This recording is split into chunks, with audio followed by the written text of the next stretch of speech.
আসসালামু আলাইকুম বন্ধুরা, এবার চমক রেখে ভারতের বিপক্ষে টি-20 দল ঘোষণা করল বাংলাদেশ ক্রিকেট বোর্ড বিসিবি। দীর্ঘদিন পর টি-20 দলে ফিরেছেন মেহেদী হাসান মিরাজ। পাশাপাশি প্রথমবারের মতো জাতীয় টি-20 দলে জায়গা পেয়েছেন রাকিবুল হাসান ও পারভেজ হোসেন ইমন। এই দুই ক্রিকেটারই অনূর্ধ্ব 19 দলের হয়ে চ্যাম্পিয়ন হয়েছেন, তাই তো এবার প্রথমবারের মতো জাতীয় দলে ডাক পেয়েছেন বাংলাদেশের এই তরুণ ক্রিকেটার। তার পাশাপাশি ইনজুরি কাটিয়ে জাতীয় দলে ফিরেছেন শরীফুল ইসলাম। ইনজুরির কারণে ভারতের বিপক্ষে টেস্ট সিরিজ মিস করেছিলেন তিনি, তবে এবার টি-20 সিরিজে থাকতেন শরীফুল ইসলাম। শরীফুল ইসলামের সাথে বাংলাদেশের পেস ইউনিটের শক্তি বাড়াবেন তাসকিন আহমেদ, মুস্তাফিজুর রহমান ও তানজিন সাকিব।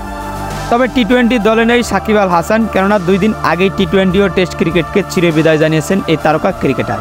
তাই তো টি-20 দলে সাকিব আল হাসান থাকবে না, এটাই স্বাভাবিক। অন্যদিকে টি-20 দলে জায়গা করে নিয়েছেন আরেক অভিজ্ঞ তারকা ক্রিকেটার মাহমুদুল্লাহ রিয়াদ। মাহমুদুল্লাহ রিয়াদকে রেখেই টি-20 দল ঘোষণা করেছে বিসিবি। চলুন এক নজরে দেখে নিই ভারতের বিপক্ষে বাংলাদেশের টি-20 স্কোয়াড।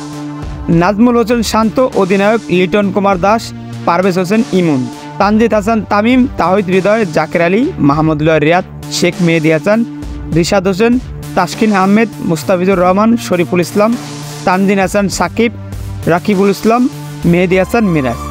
তো বন্ধুরা, ভারতের বিপক্ষে বাংলাদেশের টি-20 স্কোয়াড আপনাদের কেমন লেগেছে অবশ্যই কমেন্টে জানিয়ে দেবেন।